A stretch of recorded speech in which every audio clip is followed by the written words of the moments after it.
મારી આહુની આહુ બની નાવ તો મારું નામ મેરડી નહીં. તને ખબર શું પડે આ કળિયુગમાં? ખબર શું પડે કે અમારી મેરડી જાગતી હતી, બોલતી હતી, કળિયુગમાં બનાવતી હતી. અને જો તને સમય આપું છું સીધો મને સફળ નથી મેરડી બોલું છો.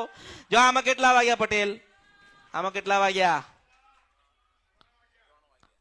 હા 3 ને 5 થઈ છે. 4 વાગ્યા પેલા તાર પેઢી પહેરી જવું તો જ માંજે કે હું મેરડી આવી હતી. કેટલા વાગે? બરોબર. પછી પ્રભાત રાજા કરણની વેળા પૂરી થાય અને અંધારું થવાનું હોય અને સૂર્ય નારાયણ વિદાય લેતા હોય અને મારા હોનાના પુષ્પરથ પર આવીને તારા પેઢી ના ઉતરું તો મારું નામ કર્યું મેરડી નહીં. 4 વાગ્યા પહેલા જો મેં તને સમય આલ્યો છે. હું મેરડી બોલું અસલમાં 52 મહાની મેરડી છો. બોલું ના બને મારા અવતારમાં ખોટ પણ હું મેરડી છું. હું રાજા મેરડી છું આ કળિયુગની અંદર. બોલું ના બને મારું નામ રોગી જોગી ભોગી બધાના પીન તૈયાર થઈને આવેલી મેરડી છો.